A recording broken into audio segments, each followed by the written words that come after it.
In 1972, a phantom crew dismantled the security of the United California Bank from the inside out, leaving behind nothing but dust and empty boxes. This is not a story about how they got away with it, but rather how the forensic science of the era hunted them down, one microscopic clue at a time. The operation began not with a bang, but with the quiet friction of a rubber sole against a gravel roof. Emil Dincio knelt on the aggregate surface of the United California Bank in Laguna Niguel. The Pacific fog had rolled in, dampening the acoustics of the valley, a meteorological variable he had counted on. He checked his watch. It was 11:14 p.m., Friday, March 24th, 1972. Below him, 30 miles south of Los Angeles, the suburban sprawl was asleep. Beside him, the heavy canvas bags containing the equipment were motionless, resting exactly where he had diagrammed them 3 days prior. He signaled to James Dincio. James, stocky and breathing heavily from the exertion of hauling the industrial equipment up the side of the building, nodded. He did not speak. Emil had forbidden unnecessary dialogue. Sound carried in the cool, dense air, and the bank was located in a shopping center that, while currently deserted, was exposed to the street. James unzipped the first bag.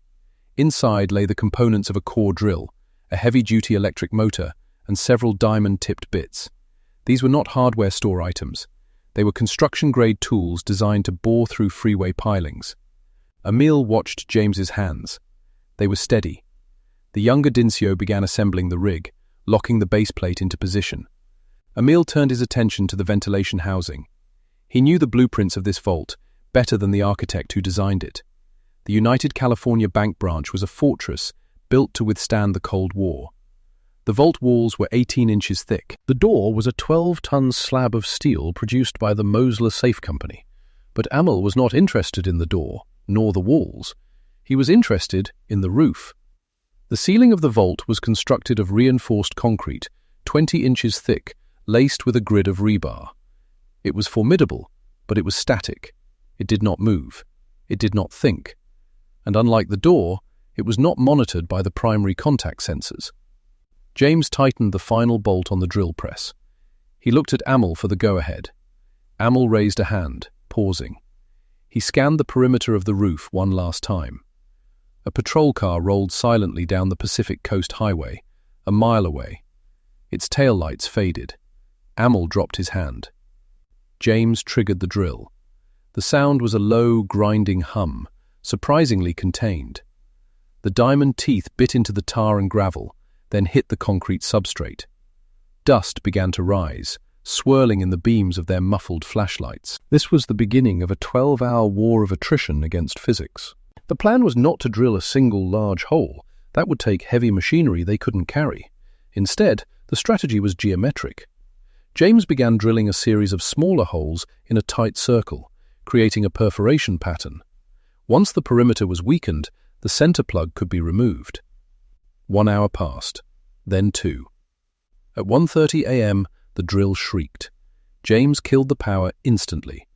James whispered, wiping sweat from his forehead with a gloved hand. The bit had hit a steel reinforcing bar buried deep within the concrete matrix. Emil moved in close. He shone his light into the bore shaft. The glint of steel was visible 3 inches down. This was the expected obstacle. He gestured to the second bag. James reached in and withdrew the thermal lance components. This was the escalation. The drill could handle the concrete, but the steel required fire. The thermal lance, a hollow steel tube packed with alloy rods, would be fed with pressurized oxygen. When ignited, it would burn at temperatures exceeding 4,000 degrees Fahrenheit, enough to liquefy the rebar instantly. Emil commanded, his voice barely audible. James ignited the lance. A brilliant white spark flared, illuminating the roof like a strobe light. He plunged the tip into the hole. There was a hiss of vaporizing metal, a smell of ozone and burning iron. 5 seconds later, he withdrew it. The rebar was gone, reduced to molten slag at the bottom of the cut. They switched back to the drill. The process became a rhythm of destruction. Drill until resistance. Burn the steel. Clear the debris. Drill again. They were surgical in their violence. They were not smashing the bank, they were dissecting it. By 4 a.m., the circle was complete. They had bored through the 20-inch slab. Now came the final kinetic application. Emil set the small charges of dynamite into the drill holes. These were not massive quantities. They were calculated doses, just enough to crack the concrete webbing between the holes without blowing the roof off the building. They covered the drilling site with heavy blasting mats, thick rubber blankets designed to absorb shock and sound. Emil checked the connections. He whispered. The thud was dull, felt more in the soles of their feet than heard in their ears. It was a heavy, suppressed cough. Emil pulled back the mats. The concrete plug in the center of the circle had fractured perfectly. With crowbars and hydraulic jacks, they pried the slab loose. It gave way, dropping into the void below. A cloud of ancient, dry dust puffed up from the hole. They stared down. The beam of Emil's flashlight cut through the dust and reflected off polished stainless steel. They were looking into the safe deposit box vault. Emil lowered a rope ladder. He did not smile. Satisfaction was a luxury for after the escape. He descended first, his movements practiced and efficient. The air inside the vault was still and cool. It smelled of paper and metal polish. Emil's feet touched the tiled floor. He stood in the center of the room, surrounded by thousands of metal boxes. This was the sanctum. The silence here was absolute. He looked up at the hole in the ceiling, then at the massive vault door. It was still locked, the tumblers engaged, the alarm sensors on the frame dormant. They had bypassed the shell without waking the ghost in the machine. James dropped down beside him. They wasted no time. For the next 30 hours, the vault became a workshop. The crew worked in shifts. They did not touch the cash drawers initially. The real wealth was in the safety deposit boxes. Using specialized slide hammers and pry bars, they began popping the boxes open. Metal groaned and snapped. Box 104, box 212, box 550. They pulled out long metal trays and dumped the contents onto the floor. Gold coins, bearer bonds, loose diamonds, stacks of high-denomination cash. The floor became a sea of paper and metal. They sorted as they went, discarding the personal documents, wills, deeds, love letters, and keeping only the liquid assets. Emil moved with the precision of a conveyor belt. He checked the time constantly. They had to be gone before the city woke up on Monday. They ate sandwiches brought from their safe house. They drank water from canteens. They urinated in the corner into specific containers brought for that purpose. Biological evidence was a liability. Emil Dincio understood well, or so he thought. By Sunday afternoon, the exhaustion was setting in. The pile of discarded metal trays was waist-high. They had emptied hundreds of boxes. The canvas duffel bags were swollen with loot. "We're heavy," James said, lifting a bag. "Too heavy." "Leave the silver," Emil ordered. "Gold and paper only." They spent the final hours cleaning. They wiped down the surfaces they had touched. They collected their tools. The hydraulic jacks, however, were heavy and covered in concrete dust. Emil made a calculation. The risk of carrying them out to the car and being spotted with industrial equipment outweighed the risk of leaving them. They were standard models, untraceable. "Leave the jacks," Emil said. "Wipe them down again." They climbed out the way they came, hauling the loot up the rope ladder, bag by heavy bag. They sealed the roof vent as best they could, though the hole remained a jagged wound under the gravel.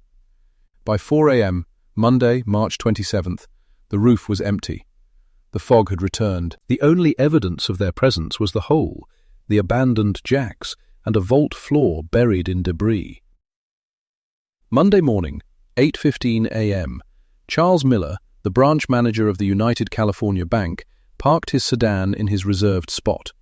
He carried a thermos of coffee and the morning newspaper. The sun was burning off the marine layer, promising a bright California spring day. He unlocked the front glass doors and disabled the perimeter alarm. The panel showed green. All secure. He greeted the tellers who were arriving, preparing their drawers. The routine was comforting. Miller walked to the rear of the bank, toward the vault. He spun the combination dial on the day gate. Left, right, left. It clicked open. He approached the main vault door. It was a magnificent piece of engineering, gleaming and impenetrable. He began the sequence on the dual combination lock. He inserted his key. The head teller inserted hers. He turned the great wheel. The bolts retracted with a heavy, oiled thud. Miller pulled the door open. He expected to see the clean, polished aisle of the safety deposit boxes. He expected the smell of lemon floor wax. Instead, a cloud of white dust rolled out to meet him. Miller froze. His brain could not immediately process the visual data. The floor was gone, covered in a chaotic drift of paper, smashed metal boxes, and chunks of concrete. It looked as though a bomb had detonated inside the room, yet the door had been locked. He stepped forward, his shoes crunching on broken masonry. He looked up. A shaft of sunlight was piercing through a jagged hole in the reinforced concrete ceiling, illuminating the destruction like a spotlight from heaven. "Oh my God," Miller whispered. The thermos slipped from his hand and hit the floor, spilling coffee into the debris. He turned and ran for the phone. Special Agent Earl Devaney arrived at the scene 45 minutes later. Devaney was a man of geometry and procedure. He wore a charcoal suit that seemed immune to wrinkles, and his hair was cropped in a style that had been popular 10 years prior. He was the lead investigator for the FBI's Los Angeles field office, specializing in major theft. He did not run into the bank. He walked. He stopped at the perimeter, noting the position of the local police cruisers. He identified the exits. He assessed the sight lines from the street. Inside, the bank was a hive of nervous energy. Tellers were weeping in the break room. Uniformed officers were trying to keep people away from the vault. Devaney flashed his credentials. "Everyone out of the immediate area," he said. His voice was not loud, but it carried the weight of federal authority. "I want this floor cleared. I want a perimeter established at the front door. No one enters, no one leaves until I have a roster." He approached Charles Miller, who was sitting on a folding chair, pale and shaking. "Mr. Miller?" Devaney asked. Miller nodded. They took everything." "We will determine that shortly," Devaney said. "Did you receive any alarm notifications over the weekend?" "No, nothing. The board was green this morning." Devaney nodded. He put on a pair of latex gloves and stepped into the vault. The scale of the theft was immediately apparent. It wasn't just a robbery, it was a gutting. Hundreds of boxes lay open, their metal lips bent back like shucked oysters. The floor was knee-deep in paper. Devaney picked his way through the trash. He did not look at the money that had been left behind, and there was plenty of it, loose bills scattered like confetti. He was looking for the method. He stood under the hole in the roof. He looked up at the rebar. The ends were melted. "Thermal lance," he thought, "and dynamite. These aren't amateurs." He looked at the floor directly beneath the hole. There, resting on top of a pile of bearer bonds, were two heavy hydraulic jacks. They were painted red. They were covered in grey dust. "Photographer!" Devaney called out, not turning his head. An FBI photographer stepped up. "Document the jacks, then the ceiling. I want close-ups of the drill marks. I want to know the diameter of the bit." Devaney crouched down. He picked up a discarded lock mechanism. The metal had been sheared off. "Agent Devaney?" It was one of the local detectives. "We've got a theory. The security guard. Maybe he let them in. The alarms didn't trip." Devaney stood up, dusting off his knees. The alarms didn't trip because they didn't come through the door. And if the guard let them in, why cut a hole in the roof? "Diversion?" the detective suggested. "Too much work for a diversion," Devaney said, pointing to the ceiling. "That took 12 hours minimum. This is structural engineering. This is a crew that brought heavy equipment. They didn't walk in the front door." Devaney walked over to the alarm sensor, mounted on the interior wall of the vault. It was a standard acoustic and vibration detector. It should have picked up the drilling. It definitely should have picked up the dynamite. He leaned in close. The sensor housing looked intact, but Devaney noticed a tiny, almost invisible residue along the seam of the casing. It looked like hardened foam. He pulled a penlight from his pocket and shined it into the grill of the sensor. Inside, the delicate diaphragm of the microphone was packed solid with a dense, expanding foam. It had been suffocated. Devaney moved to the heat sensor. Same thing. He stepped back, a cold realization washing over him. The hole in the roof was the entry point, yes. But the alarm defeat was the masterpiece. They hadn't just cut the wires. That would have triggered a circuit break. They had physically muted the sensors before they made any noise. But how? To spray the foam, you had to be inside. To get inside, you had to cut the hole. To cut the hole, you had to make noise. It was a paradox. Unless. Devaney looked at the top of the alarm box again. There was a tiny hole drilled into the top of the casing, barely the width of a needle. Devaney said aloud, though he was speaking to himself. He turned to the room. The devastation was total. Initial estimates from the bank staff were already coming in. The loss was staggering. $9 million. In 1972, that was the largest bank heist in history. Devaney looked at the hydraulic jacks again. They were the only foreign objects in the room. The only things the crew had brought with them and left behind. Devaney ordered. He walked out of the vault, past the stunned bank manager. The press was gathering outside. Devaney knew the narrative that would form. A perfect crime. A ghostly crew. But Earl Devaney didn't believe in ghosts. He believed in Locard's exchange principle. Every contact leaves a trace. The crew had been in that vault for 30 hours. They had breathed, sweated, and worked. They had made a mistake. He just had to find it. He didn't know yet that the mistake wasn't in the bank. He didn't know that the key to the largest burglary in history was currently sitting in the dishwasher of a rented townhouse 20 miles away, drying on the surface of a dirty plate. Devaney walked to the alarm control panel near the heavy door. He opened the main circuit box. He traced the wiring. There, clipped across the primary terminals of the vault loop, was a small wire jumper with alligator clips, a physical hardware shunt. It was a crude, effective bypass, installed after they were inside to ensure the door sensors wouldn't trip if the door vibrated during their exit. Devaney stared at the copper wire. It was distinct. The insulation was stripped back with a specific irregularity. Devaney muttered. He closed the panel. The hunt had begun. Outside the vault, the air in the bank lobby was stale, a mixture of commercial disinfectant and the sour, copper tang of adrenaline that seemed to exude from the pores of the bank staff. Devaney moved through them like a stone displacing water, his mind still back in that steel-lined room, replaying a movie he hadn't seen. Agent Devaney.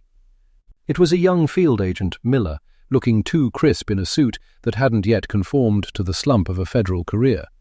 He was holding a clipboard as if it were a shield. Devaney said, not stopping, heading toward the rear stairwell that led to the roof. Devaney grunted, pushing open the heavy fire door. The stairwell was cool and echoed with their footsteps. They ascended to the roof.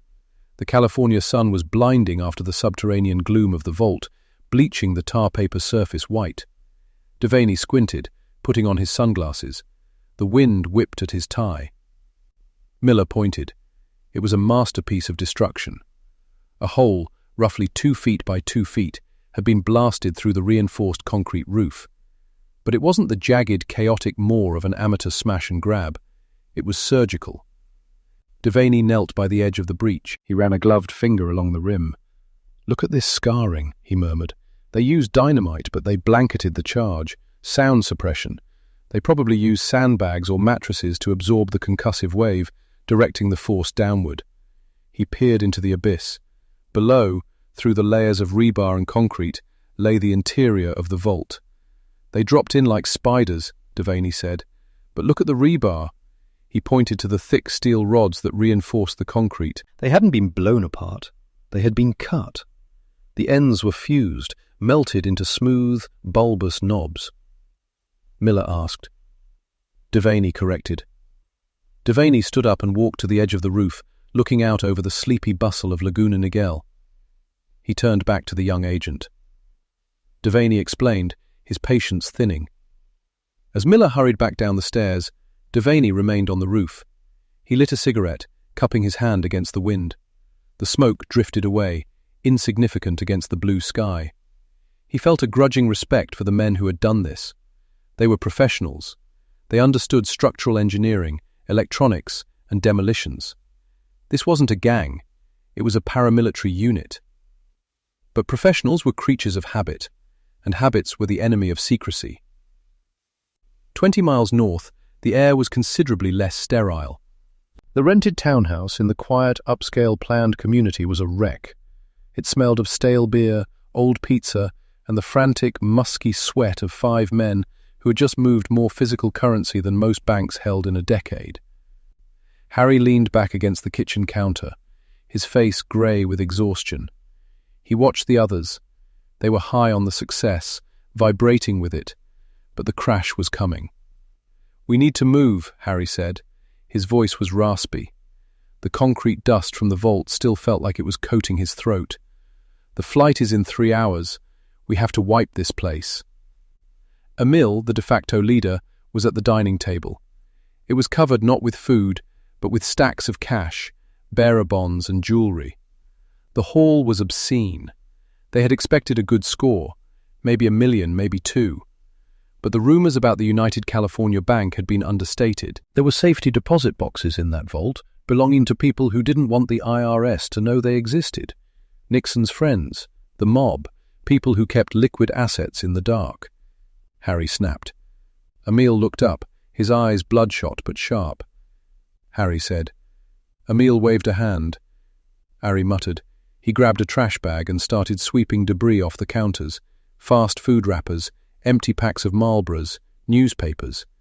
In the living room, the other 3, Phil, James and the kid, were packing the loot into unremarkable suitcases.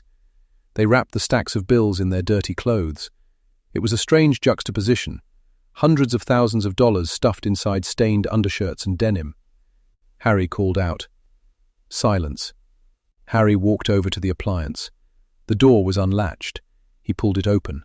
A rack full of plates, glasses, and silverware sat there, wet and steaming. Phil said from the living room, not looking up from a stack of bonds. Harry stared at the dishes. They were clean, yes, but they were still there. Phil shrugged. Harry looked at his watch. He slammed the dishwasher door shut. It latched with a heavy click. He looked around the kitchen. It was superficially clean. They had wiped the surfaces. They had vacuumed the floors. They had been careful. But exhaustion makes you sloppy, Harry ordered. He walked to the sink. There was a single plate sitting on the drying rack, separate from the dishwasher load. It was crusted with the remnants of a meatloaf dinner. Harry reached for it, intending to wash it, but the sound of a car horn honked from the street. Emil shouted, zipping up a massive duffel bag. Devaney sat in the temporary command post established in the bank manager's office. The room was a whirlwind of activity. Telephones were ringing constantly, heavy rotary sounds that drilled into his temples. A technician said, dropping a file on the desk. Devaney opened it. The tech said. Devaney mused. Devaney rubbed his eyes. Devaney sat up straighter. Devaney stood up and walked to the wall map of Laguna Niguel and the surrounding areas. He traced a circle with his finger. His finger hovered over a cluster of new subdivisions to the north. He barked at Miller. Devaney walked back to the vault. The crime scene technicians were vacuuming the floor, inch by inch. He watched them for a moment, the methodical back-and-forth motion hypnotic. He whispered again. He stepped over the yellow tape and crouched near the pile of discarded hydraulic jacks. They were heavy-duty, rated for 10 tons each. They had been used to try and force the inner gate, or perhaps to brace the drilling equipment. He looked closely at the paint on the jacks. It was chipped. Underneath the manufacturer's orange paint, there was a smear of something darker. Grease? He took a penlight from his pocket and shone it on the metal. No, not grease. It was a scrape of green paint. "Miller!" he shouted, his voice echoing in the steel chamber. Miller appeared at the door, breathless. "Bag this jack separately," Devaney ordered. "This scrape here, green paint. It transferred from whatever vehicle transported these tools. Find me that vehicle, and you find the crew." The flight to Ohio was tense. The crew sat scattered throughout the cabin of the TWA 707. Emil sat by the window, staring out at the clouds. He had a suitcase between his feet that contained $200,000 in cash. The overhead bin contained another $1 million in bonds. He took a sip of his scotch and water. He should have felt elated. He had just pulled off the impossible. But the silence of the vault was still ringing in his ears. He thought about the alarm, the way he had calculated the voltage drop, the way he had bypassed the relays. It was art. He was an artist. But Harry's paranoia was infectious. The plate. What was it Harry was worried about? Emil shook his head. They were safe. They were going back to Youngstown, where the local law knew better than to ask questions, and where the feds had no jurisdiction over the unspoken rules of the neighborhood. They would launder the money slowly. They would burn the bonds they couldn't fence. They would live like kings. He closed his eyes and tried to sleep, but every time he drifted off, he heard the sound of a drill biting into concrete. 2 days later. The trail was cold. Devaney was running on coffee and nicotine. The press was having a field day.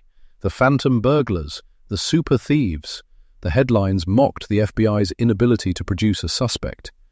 Devaney was at his desk, staring at a stack of reports. The quote 93 lead on the jacks had turned out to be a dead end, common automotive primer. The fiber analysis was too generic. The flight manifests were a mess of names that led nowhere. The phone rang. Quote 94, quote 95, quote 96. Devaney asked, his voice flat.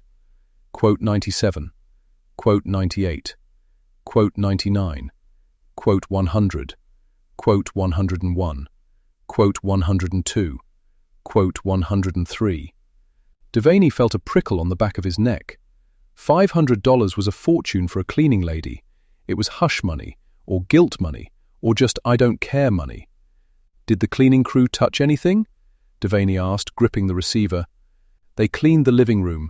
They stripped the beds. Stop them, Devaney commanded. Get a unit over there now. Seal that townhouse. Don't let anyone flush a toilet or wipe a counter.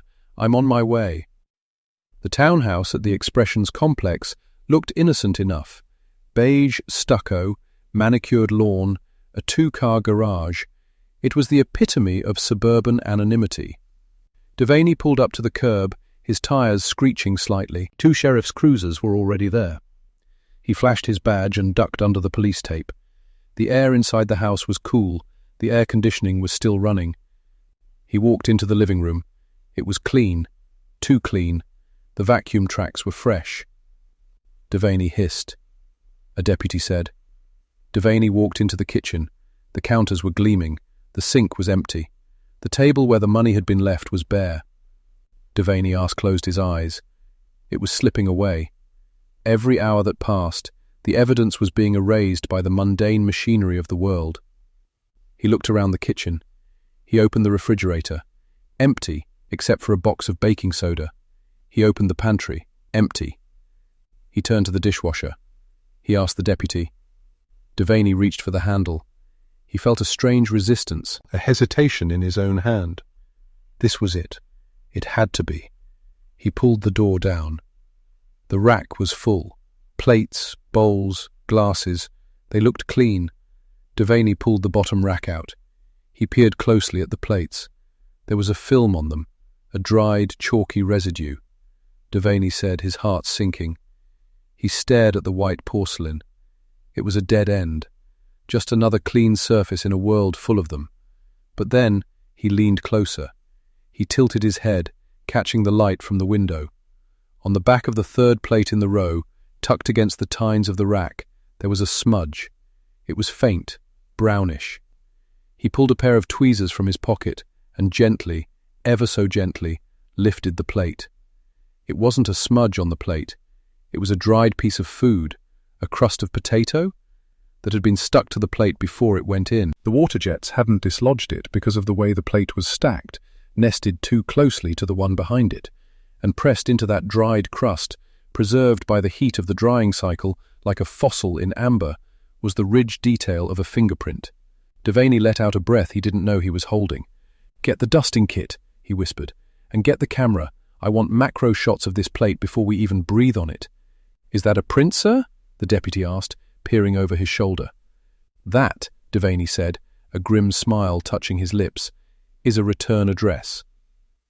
The latent print lab at the FBI field office was quiet, illuminated by the red glow of the darkroom and the harsh white light of the examination tables. Devaney stood behind the technician, a man named Kowalski, who had been matching whirls and loops since the war.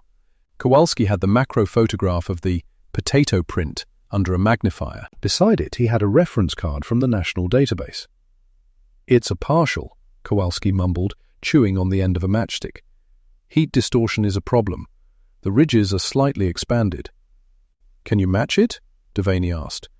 "I'm running it against the known bank robbery offenders file. West Coast first." "Don't limit it to the West Coast," Devaney said. "Try the Midwest, Ohio, Pennsylvania." Kowalski glanced up. "Why Ohio?" "Just a hunch. The tools, the method. It feels heavy industrial. Rust Belt." Kowalski went back to the files. He pulled a card. He squinted. He shook his head. He pulled another. Hours ticked by. Devaney paced. He drank more coffee. He reread the report on the townhouse. The neighbors had seen a van, a blue Ford Econoline. No plates noted. "Got something interesting here," Kowalski said suddenly. Devaney froze. "A match?" Maybe. Look at the bifurcation on the thumb. See this scar tissue? It interrupts the ridge flow here and here. He pointed to the photo of the potato print. Then he pointed to a fingerprint card from the Youngstown, Ohio Police Department. "Name?" Devaney demanded. "Dincio," Kowalski read. "Emil Dincio, professional safecracker, known associate of the Youngstown mob. He's got a sheet as long as my arm, but mostly for explosives and burglary." Devaney looked at the mugshot attached to the file. Emil Dincio had hard eyes and a tight mouth. He looked like a man who measured the world in inches and ounces. Dincio. Devaney rolled the name around his mouth. It tasted like victory. He was in that house. He touched that plate. "It puts him in the townhouse, Earl. It doesn't put him in the bank." The townhouse was the staging ground, Devaney said, grabbing his jacket. "If Dincio was there, his crew was there. And if we have Dincio, we can find the connection to the bank. We check his travel. We check his rental cars. We check his phone calls." He walked to the door. "Get a warrant. I want a flight to Ohio tonight.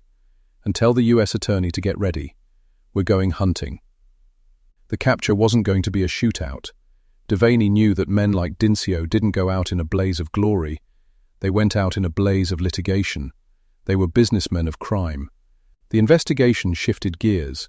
It went from a physical hunt to a paper chase. With Dincio's name as the keystone, the arch of the conspiracy began to reveal itself. Devaney and his team descended on Youngstown. They worked with the local PD, who were all too happy to see the feds take an interest in their local headache. They found the travel records, under aliases sure, but the dates matched. They found the rental car record for a blue van, rented by a, quote, 144, quote, an alias linked to Dincio's brother James. But the clincher came from the airport. Devaney stood in the small office of the airport manager in Youngstown. He was holding a manifest for a private charter flight that had landed 2 days after the heist. "You remember this group?" Devaney asked the manager. "Hard to forget," the man laughed. 5 guys, dressed like bums but tipping like millionaires. They had heavy luggage, said they were coming back from a fishing trip." "Fishing?" Devaney deadpanned. "Yeah, one of their bags broke on the tarmac. Zipper busted." And I saw inside. It wasn't fish." "What was it?" "Greenbacks. Stacks of them. I thought they were drug dealers, honestly. I didn't want any trouble, so I looked the other way." "You did the right thing," Devaney lied, "by telling me now." Devaney walked out of the airport and looked up at the grey Ohio sky. The net was closed. They had the print at the safe house. They had the travel records. They had the eyewitness to the cash. It was time to knock on the door. The raid on Dincio's home was executed with military precision, mirroring the heist itself. FBI agents in windbreakers swarmed the property at dawn. Devaney was the first one to the door. He didn't kick it in. He knocked. Emil Dincio opened the door in his bathrobe. He looked tired. He looked at the agents on his lawn, at the guns, at the warrants. He didn't run. He didn't fight. He just looked at Devaney.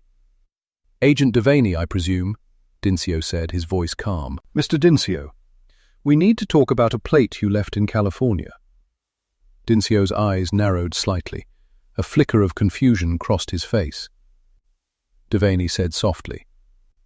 Dincio stared at him for a long moment. Then, incredibly, he started to laugh. It was a dry, rasping sound. Dincio repeated. Devaney said. As the cuffs clicked onto Dincio's wrists, Devaney felt the weight of the last few weeks lift. The perfect crime had been undone, not by a failure of the plan, not by the sensors or the concrete or the locks. It had been undone by a microscopic ridge of skin on a dirty dinner plate. Locard was right. Every contact leaves a trace. Devaney walked Dincio to the waiting car. The neighbors were watching from behind their curtains. The sun was breaking over the industrial skyline of Youngstown. "You know," Dincio said as Devaney pushed his head down to guide him into the back seat, "we were good. We were the best." "You were," Devaney agreed, closing the door, "but ghosts don't eat potatoes." Devaney watched the car drive away. He lit a cigarette, his hands finally steady. He thought about the $9 million. Most of it would be recovered. The bonds were useless now. The cash would be dug up from backyards and pulled out of safety deposit boxes across Ohio. He took a deep drag of smoke.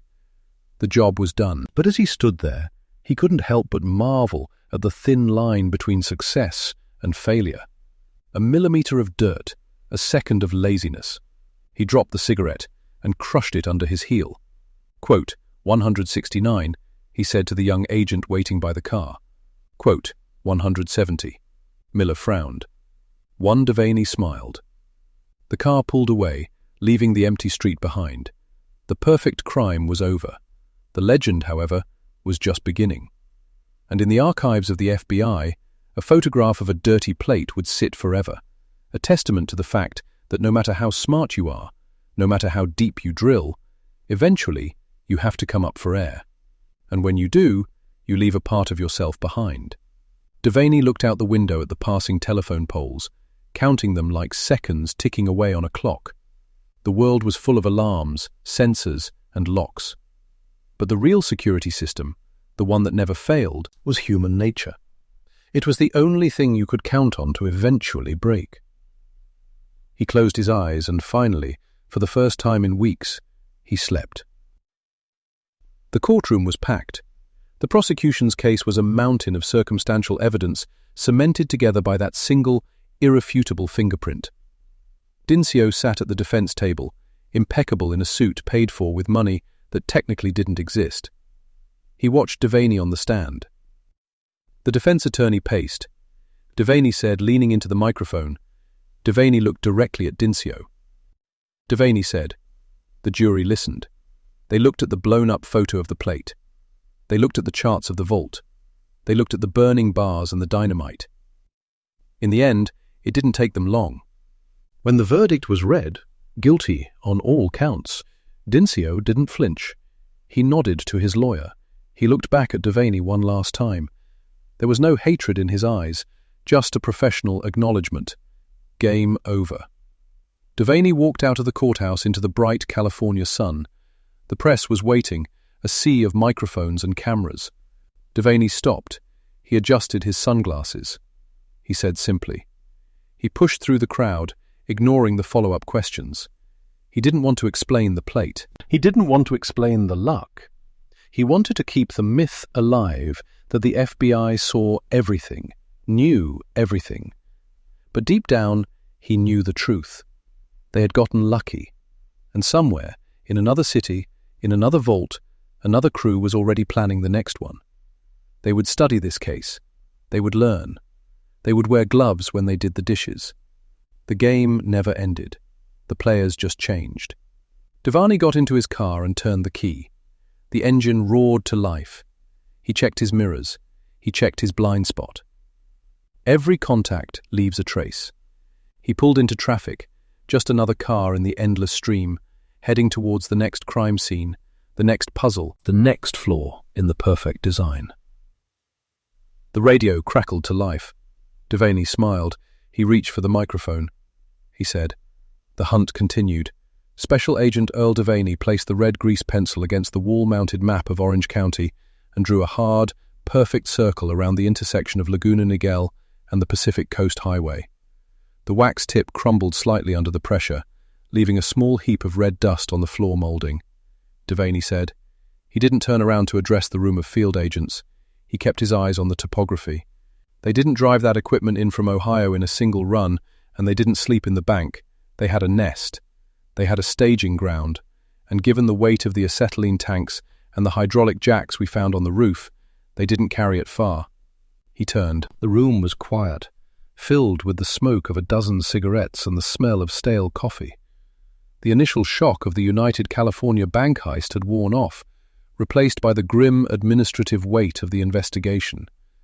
I want every short-term rental agreement signed in the last 90 days pulled, Devaney ordered. I want every motel manager interviewed within this radius. Look for groups of men. Look for cash payments. Look for privacy requests that don't make sense. These men are professionals, which means they value anonymity above comfort. Find me the house. The agents dispersed, the sound of chairs scraping against the linoleum floor signaling the shift from static analysis to kinetic searching. Devaney remained at the map. He traced the route from the bank to the freeway. He knew Amil Dinzio was meticulous. The breach of the vault had been surgical. But surgery required preparation, and preparation required space. 72 hours later, the canvas produced a hit. It wasn't a motel. It was a townhouse in a development known as Lord's Valley. The lead came from a property manager who remembered a group of men renting a unit on a month-to-month lease. They had paid in cash, crisp, sequential bills, and had claimed to be construction contractors working on a nearby development. They had been quiet, they had kept the blinds drawn, and, most importantly, they had vacated the premises abruptly over the weekend, coincident with the timeline of the heist. Devaney parked his bureau sedan at the bottom of the hill leading up to the Lord's Valley complex. He waited for the tactical team to confirm the perimeter. The sun was high and bright, washing the stucco buildings in a blinding white glare. It looked like any other affluent California suburb: manicured lawns, silence, the distant hum of traffic. It was the perfect camouflage for a crew that specialized in invisibility. Quote 191, the radio crackled. Quote 192. Devaney exited the car. He pulled on a pair of latex gloves, snapping them at the wrist. He walked up the driveway, his movements slow and deliberate. He wasn't rushing to catch a fleeing suspect. He was walking into a time capsule. The front door was locked. A locksmith, brought in by the local police, took 3 minutes to bypass the tumbler. The door swung open. The air inside was stale. It held the distinct chemical scent of industrial cleaning agents, masking the smell of men and tobacco. Devaney stepped across the threshold, careful not to disturb the carpet pile. "Nobody touches anything until it's photographed," Devaney said, his voice low. "Grid search, room by room. If there is a lint ball on the floor, I want it bagged." He moved past the living room. The furniture was generic, the kind that came with a furnished rental. A beige sofa, a glass coffee table, a few generic landscape paintings on the walls. It was meticulously clean. Too clean. The surfaces gleamed. There were no magazines, no astray receipts, no casual debris of daily life. Amil Dinzio had been here. Devaney could feel the discipline in the emptiness. The mastermind had ensured that his crew scrubbed the environment before they vanished. It was a professional exit strategy. They hadn't just fled. They had sanitized the space to break the chain of evidence. Devaney moved toward the garage. This was the logical place for the heavy work. If the living room was the facade, the garage would be the workshop. He opened the connecting door and flipped the light switch. The fluorescent tube flickered and hummed to life, illuminating a concrete floor that had been swept clean. But in the corner, huddled against the back wall like abandoned sculptures, sat the evidence of the labor. Devaney approached them.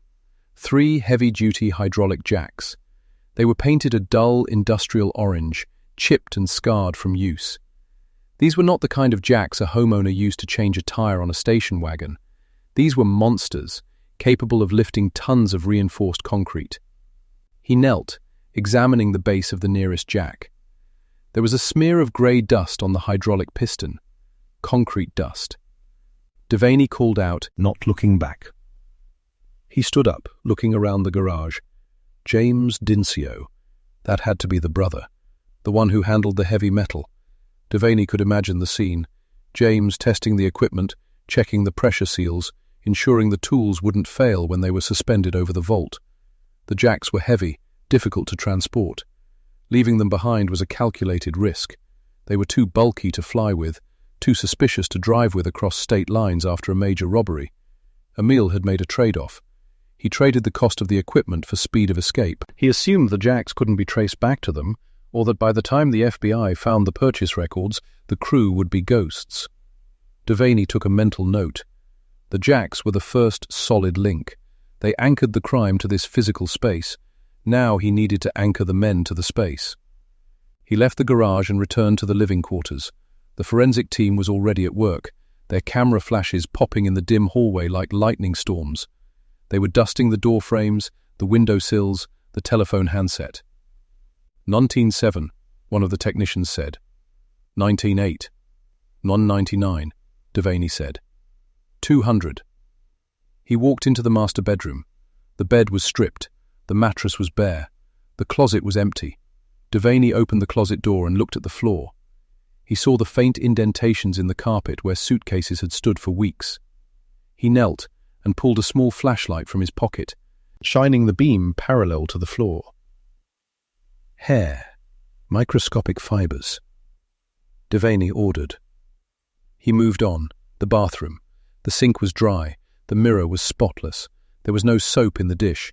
It was frustratingly sterile. Emil Dincio had run this safe house like a military barracks. The discipline required to clean a house this thoroughly after pulling off a multi-million-dollar heist was staggering. Most criminals would be popping champagne or panicking. The Dincio crew had been vacuuming. Devaney walked down the hallway toward the kitchen. The linoleum here was yellow, a bright, cheerful pattern that clashed with the clinical nature of his search. The kitchen was the heart of the domestic unit. Even professional criminals had to eat. They had to drink. They had to sit around a table and wait for the, quote, 203, quote, signal. He looked at the countertops. Formica. Wiped down. He opened the refrigerator. Empty, save for a single box of baking soda in the back, used to absorb odors. He opened the trash compactor.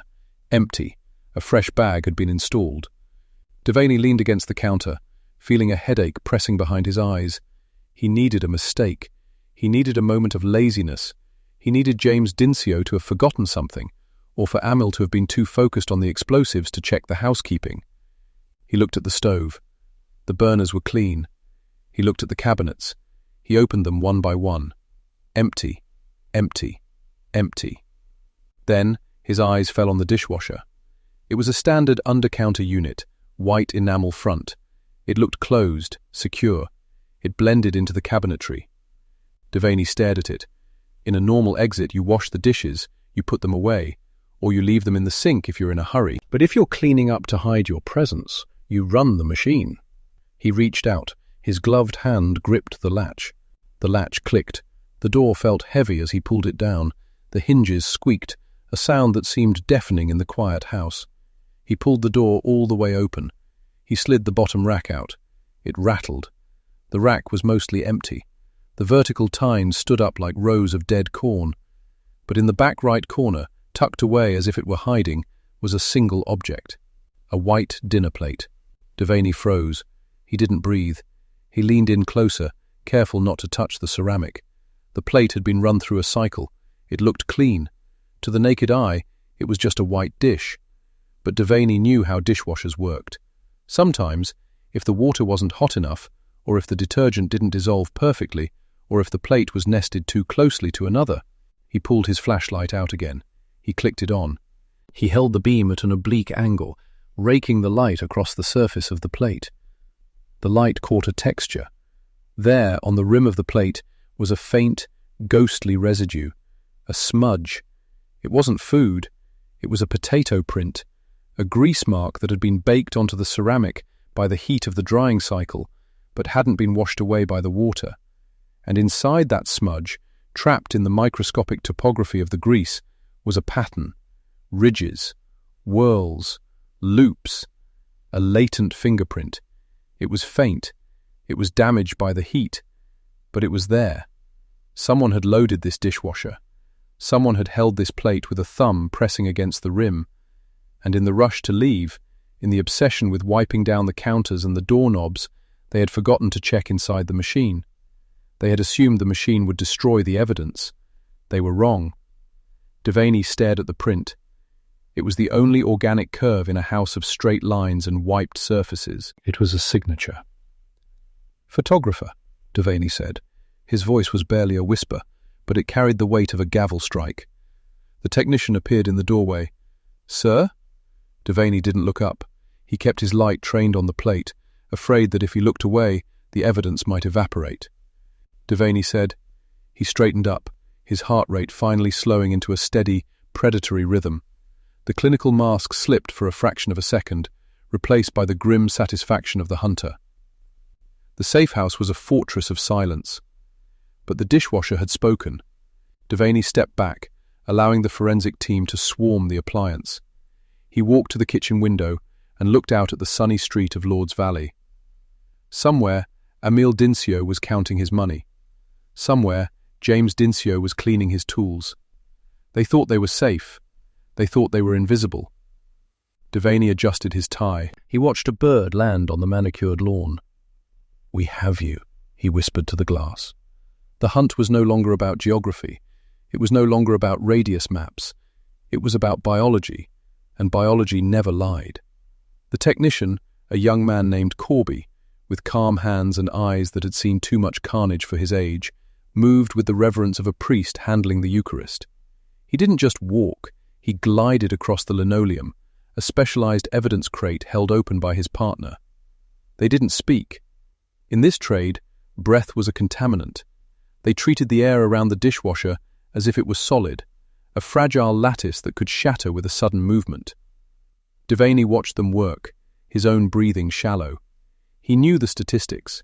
He knew that 50% of latent prints were destroyed during the lifting process. A brushstroke too heavy, a powder too clumping, a piece of tape applied with a tremor. Any of these could turn the loops and whirls of James Dincio's identity into a useless smudge of grey dust. "Don't powder it here," Devaney commanded, checking his instinct to step closer. "The humidity in this room is still wrong.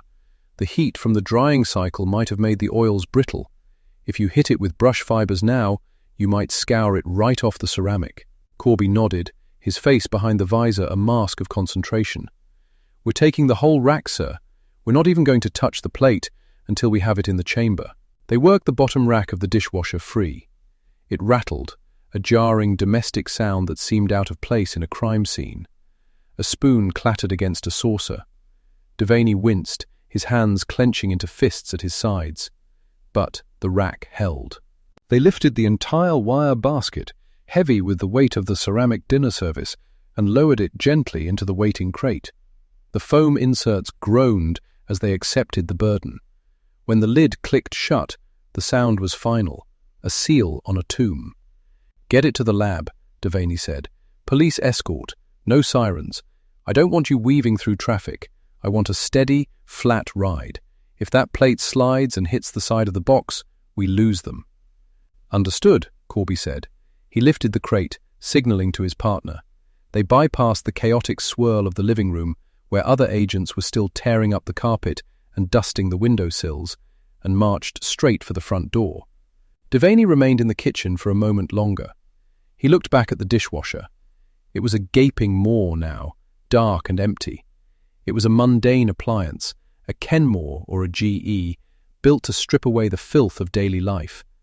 The Dincios had trusted it. They had trusted the machinery of the suburbs to wash away their sins. It was the hubris of the professional, the belief that systems worked perfectly, that machines did not betray their masters. But machines were dumb. They were blunt instruments, and biology was persistent. Devaney turned on his heel and walked out of the house. The heat of the Lord's Valley afternoon hit him like a physical blow. The sun was high and indifferent, baking the asphalt of the cul-de-sac. It was a neighborhood of aggressive normalcy. Bicycles lay on front lawns. Sprinklers hissed in rhythmic arcs, throwing rainbows into the dry air. It was the kind of place where people moved to escape the grime of the city, to escape the very things that Devaney carried with him in the pockets of his cheap suit. He walked past the line of unmarked sedans and black and whites. A uniformed officer lifted the yellow tape for him. Devaney didn't acknowledge him. He was already projecting his mind forward, miles away, into the sterile, chemical-smelling air of the laboratory. He climbed into his car, a Ford that smelled of stale coffee and old upholstery. He sat for a moment, gripping the steering wheel, looking at the safe house one last time. From here, it looked like every other split-level ranch in Ohio. But inside, it was a hollow shell. The furniture was rented. The food in the pantry was generic. It was a stage set, constructed for the sole purpose of housing ghosts while they planned the impossible. He started the engine. The radio crackled with static, the low-frequency hum of the police band providing a soundtrack to his thoughts. James Dincio. The name had weight. It had a texture in Devaney's mind, like rough sandpaper. The Dincio crew wasn't a gang of smash-and-grab junkies. They were craftsmen. They were the finest bank burglars in American history. They used alarms as timing mechanisms. They bypassed vaults that were supposed to be impenetrable. They didn't leave DNA. They didn't leave witnesses. They wore gloves to eat, to sleep, to drive. Except for one plate, one moment of domestic laziness, one lapse in discipline born of exhaustion or arrogance. Devaney pulled the car into gear and rolled slowly down the street, following the van that held the evidence. He would not let it out of his sight. The laboratory was located in the basement of the federal building, a windowless bunker of fluorescent light and stainless steel. It smelled of vinegar, acetone, and the metallic tang of developing agents. The air conditioning was set to a meat locker chill to preserve organic compounds. Devaney stood behind the glass partition of the observation room. He had removed his jacket and rolled up his sleeves, but he felt no cooler. The tension in his chest was a hot, tight coil. Inside the clean room, Corby and the senior latent print examiner, a woman named Holloway, were preparing the fuming chamber. It was a clear acrylic box, roughly the size of a microwave. Inside, suspended on a specialized rig, was the white ceramic plate. It looked innocent. It looked like something you'd eat a sandwich off of while watching the evening news. Holloway's voice came over the intercom. It was dry, devoid of emotion. Devaney watched. This was the alchemy of modern justice. They were heating superglue. The fumes would rise, drifting through the chamber in a white fog. The cyanoacrylate molecules were attracted to moisture and amino acids, the residue of the human touch. They would latch onto the invisible ridges of the fingerprint, polymerizing instantly, turning the soft, oily residue into a hard, white plastic. It was a process of fossilization. They were turning a fleeting touch into stone. Devaney whispered. He pressed his forehead against the cold glass. The chamber began to cloud over. A milky mist swirled around the plate. Minutes stretched. The clock on the wall ticked with an agonizingly loud mechanical clunk. Devaney watched the plate, straining his eyes, trying to see through the fog. Holloway announced. A fan whirred to life, sucking the toxic fumes out through the filtration system. The mist cleared. Holloway reached in with gloved hands and removed the plate. She held it up to the light, tilting it back and forth. She didn't smile. She didn't frown. She simply walked over to the high-resolution copy stand, placed the plate on the black velvet backdrop, and adjusted the macro lens of the camera. Devaney barked into the intercom. Holloway looked up, her glasses reflecting the glare of the copy lights. Devaney let out a breath he felt he'd been holding since he stood in the kitchen in Lord's Valley. Is it printable? I'm photographing it now. I'll have a 1-to-1 scale negative in 10 minutes. Do you have the elimination prints? I have the file, Devaney said. The Youngstown file. He turned away from the glass and walked to the large work table in the center of the command room. A thick manila accordion folder sat there. It was battered, stained with coffee rings, and stuffed with the biometric history of the Dincio crew. He opened it. The faces that stared back were hard, unsmiling men in mugshots dating back to the 50s. Emil Dincio, with his sharp, predatory gaze. James Dincio, the technician, the quiet one, the man who could listen to the tumblers of a lock and hear the language of the mechanism. Devaney pulled out the fingerprint card for James Dincio. It was an old card, the ink slightly faded, taken during an arrest in Ohio 5 years prior.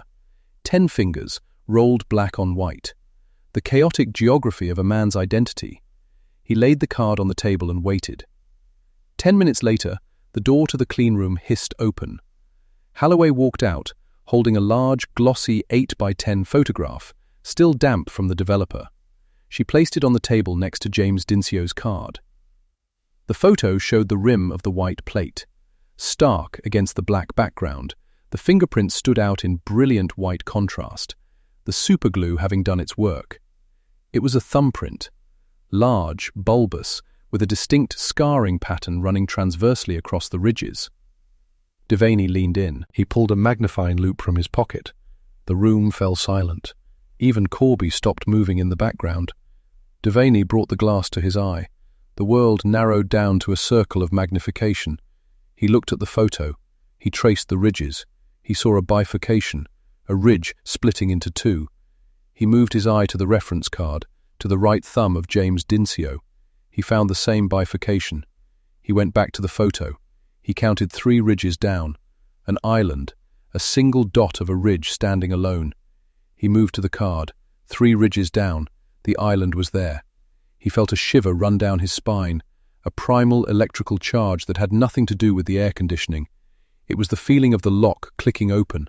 It was the feeling of the trap springing shut. He counted 6 points of comparison. 7. 8.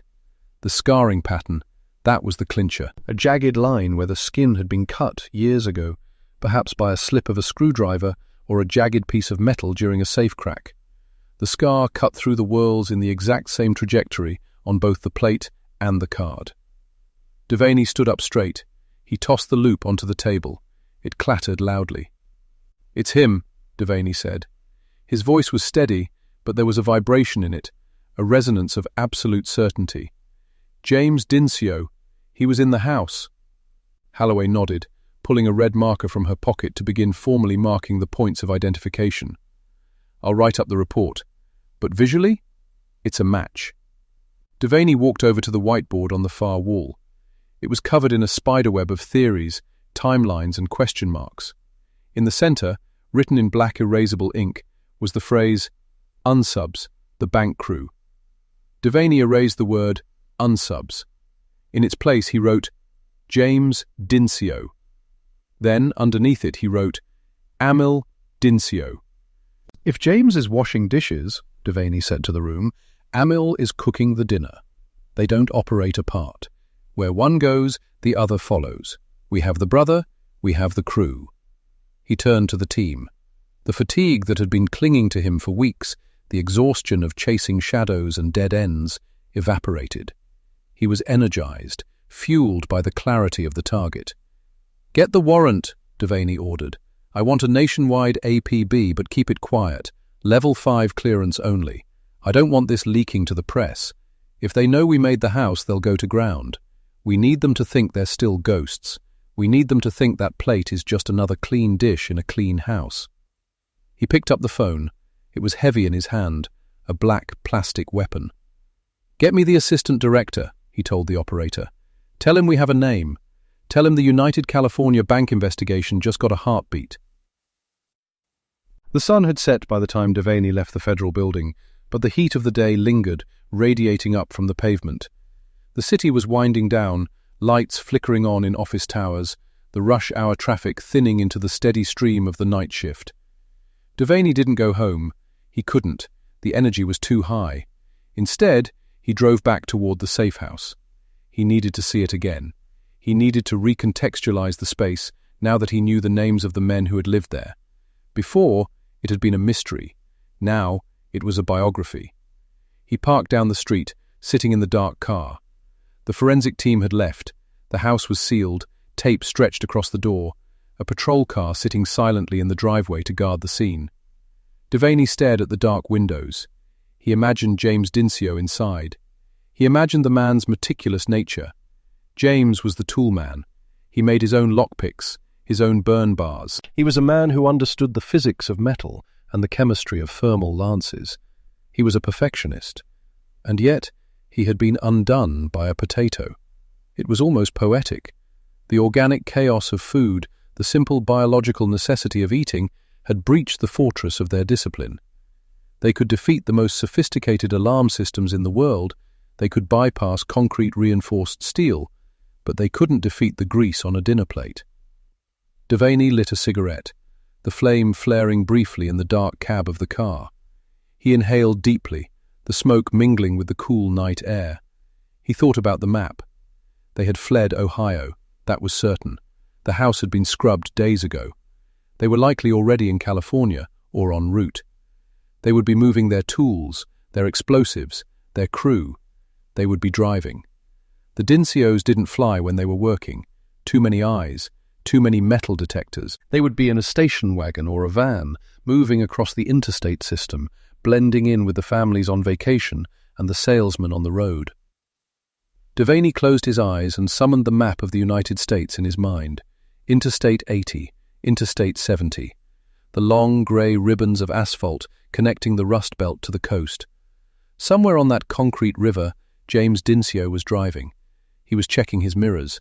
He was watching his speedometer. He was feeling safe. Devaney exhaled a plume of smoke.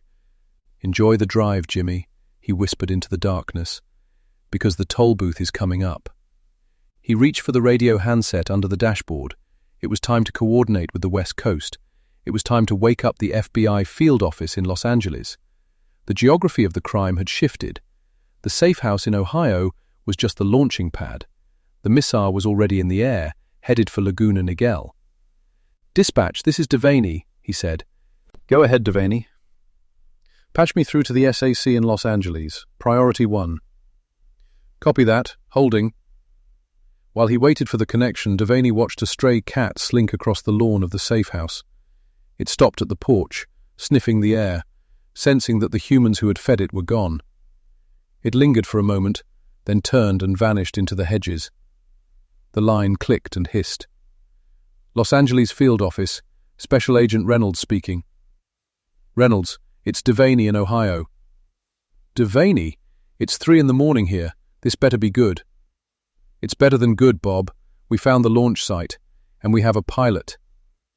There was a silence on the other end, the kind of silence that comes when a professional wakes up fully and instantly. "You have an ID?" "James Dincio. Positive match on a latent print found at the scrub site. We have him placing his hand inside the residence." "Dincio," Reynolds exhaled. "The Youngstown crew.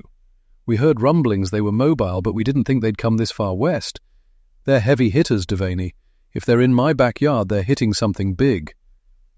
"They're hitting the United California Bank," Devaney said, the conviction absolute in his voice. "We found traces of concrete dust in the garage vacuum cleaner.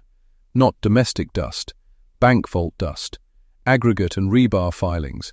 They've been practicing." "Jesus." "They're coming your way, Bob. They might already be there. You need to put surveillance on every high-end rental property in Laguna Niguel. You need to watch the airport. You need to watch the bank. We'll spin up the squad. Send me the prints and the mugshots via wire photo immediately." "Already sending. And Bob?" "Yeah?" "Don't underestimate them. "They're ghosts. If they see a tail, they'll abort. If they smell a setup, they'll vanish. You catch them in the act, or you don't catch them at all." "Understood. We'll be ready." The line went dead. Devaney hung up the mic. He felt a strange sense of loss. The hunt was moving away from him. He had found the trail, but the chase was passing to another pack of wolves. He was the bird dog who had flushed the pheasant. Now the hawks in California would make the kill. But the satisfaction remained. He had looked into the chaos of an empty house and found the one piece of order that mattered. He put the car in drive and pulled away from the curb. As he drove out of Lord's Valley, the street lights seemed brighter, the world sharper. The chaotic noise of the investigation had tuned into a clear, single frequency. The dishwasher had spoken, and now the law would answer. 3 days later, the focus of the investigation had fully transplanted itself 2,000 miles west. Devaney had flown out on the first red-eye to Los Angeles, carrying the physical evidence in a briefcase handcuffed to his wrist. He wasn't going to miss the end of this. The command center in Laguna Niguel was a different beast than the basement in Ohio. It was set up in a hotel suite overlooking the coast, a temporary hive of activity masked by tourism. The windows looked out over the Pacific, blue and vast, a stark contrast to the grey industrial skies of Youngstown. Devaney stood by the window, watching the heat waves ripple off the distant parking lot of the United California Bank. "They're inside," Reynolds said, stepping up beside him. Reynolds was a tanned, California bureaucrat cop, wearing a suit that cost more than Devaney's car, but his eyes were hard. "We picked up the vibration sensors an hour ago. They're drilling." "They're going for the safety deposit boxes," Devaney said. "That's their signature. They don't want the cash drawers, they want the dirty money, the mob stash, the unreported diamonds, the stuff people can't report missing." "Smart," Reynolds muttered. "Evil," Devaney corrected, "but smart." The radio on the table crackled. "Team 1 to command. We have visual on the lookout. Sitting in a Buick across the street. It's a match for the younger brother Harry Barber." "Hold position," Reynolds ordered. "Wait until they come out.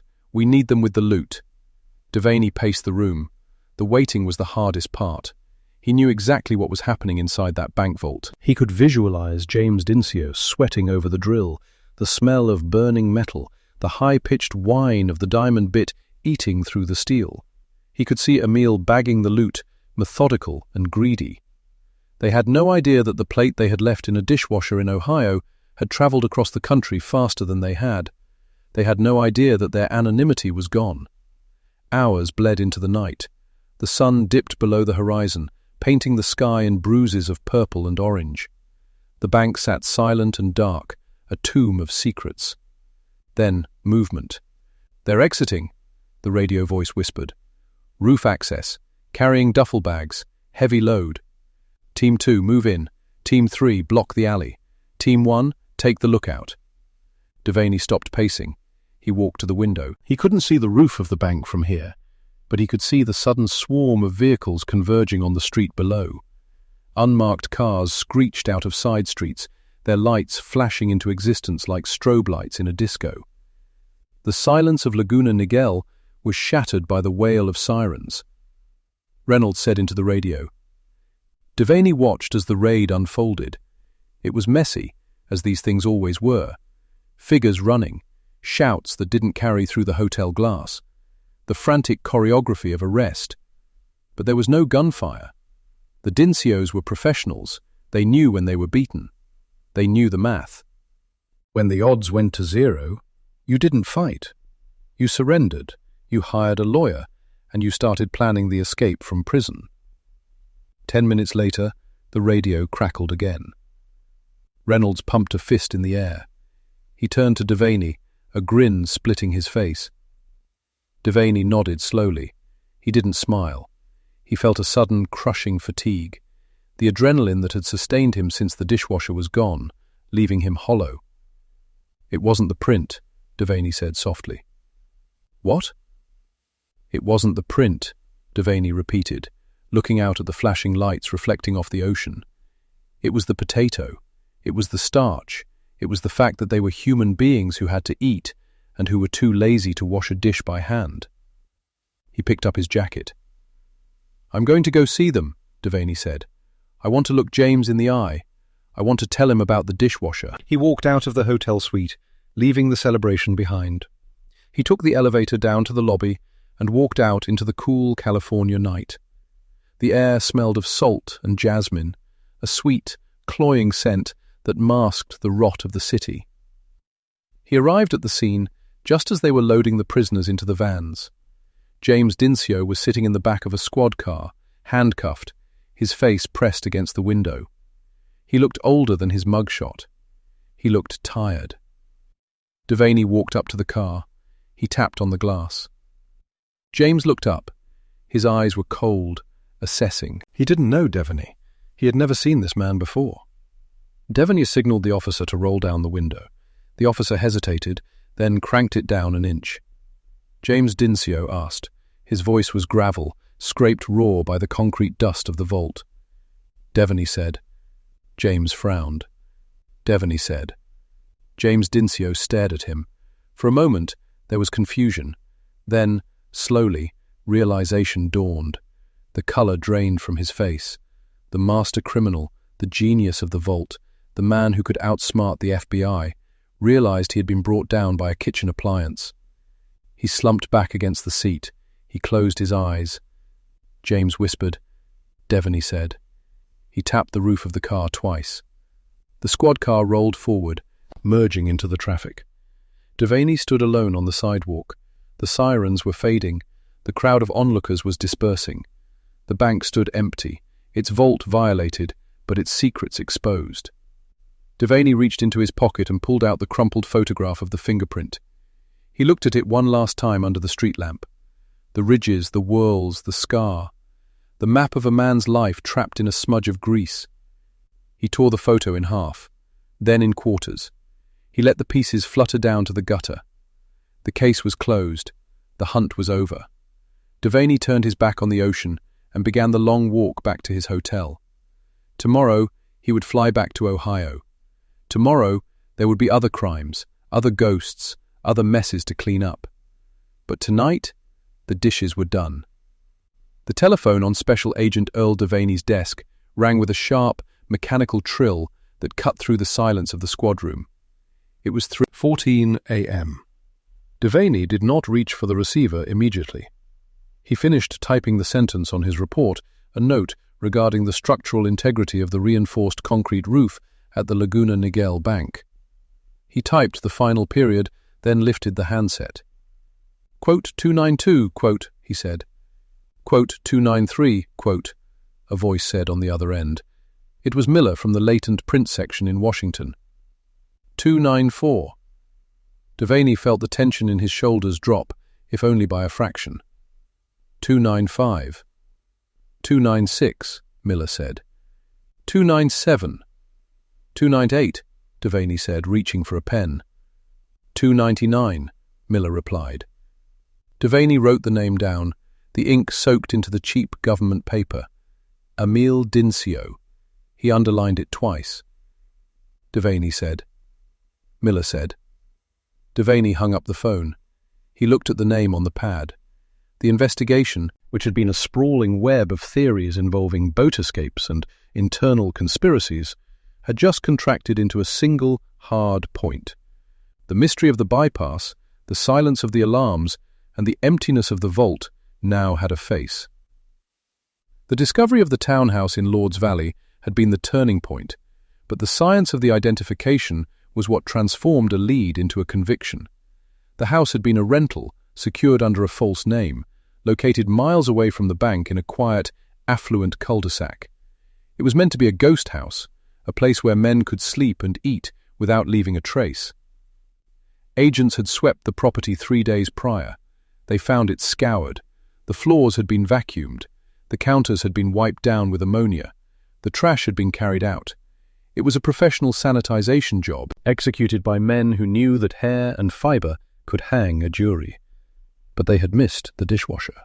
Devaney travelled to the forensics lab later that morning to view the evidence firsthand. The item was a simple white ceramic dinner plate. It had been found in the bottom rack of the appliance. The cycle had been run, but the water temperature settings on the domestic machine had been insufficient to dissolve the heavy animal fats from a meal of steak and potatoes. The technician, a man named Henderson, placed the photograph of the lift under the magnifying lamp. Quote, 305, Henderson said, his voice low and clinical. Devaney leaned in. The ridges of the fingerprint were visible in the stark contrast of the black powder used to lift it. It was a map of the man's identity. Devaney said. Henderson confirmed. Devaney straightened up. Henderson 105010. Henderson confirmed. The scope of the investigation shifted from California to Ohio. Devaney requested the full operational files on the Dincio brothers, Emil and James. The dossier that arrived by telex was thick with reports of unsolved bank entries across the Midwest. Devaney sat in the briefing room, spreading the documents across the table. He began to build the profile of the crew. Emil Dincio was the architect. The psychological profile described a man obsessed with technical perfection. He did not use violence. He used leverage and physics. He viewed bank vaults not as prohibitions, but as puzzles. The reports indicated he had likely spent months studying the alarm schematics of the Laguna Niguel branch. James Dincio was the mechanic. He was the hands that held the drill, the muscle that hauled the acetylene tanks. He was loyal to his brother and disciplined in his trade. The crucial link, however, was not just the men, but the methodology.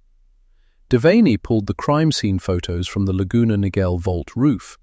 He placed them next to photos from a bank burglary in energetic Youngstown 2 years prior. He picked up the magnifying glass again. He focused on the boreholes in the reinforced concrete. The holes in the California bank were 30 inches deep, cut through steel rebar and high-density concrete. They were perfectly circular, with no jagged edges. The spacing between the holes was mathematically precise, creating a ring that allowed a center plug of concrete to be lifted out intact. Devaney compared this to the Ohio photos. Quote, 313, he said to the agent beside him, a younger man named Carter. Carter looked. Devaney said. Devaney tapped the photo. The logic of the case clicked into place. The fingerprint placed Emil Dincio in the safe house. The drill marks placed the Dincio methodology inside the vault. The final piece of the logistical puzzle came from the Federal Aviation Administration. Devaney's team had subpoenaed flight logs for all private aircraft moving between Ohio and California in the weeks preceding the heist. They found it on the third day of the search. A private charter, a twin-engine Piper Navajo.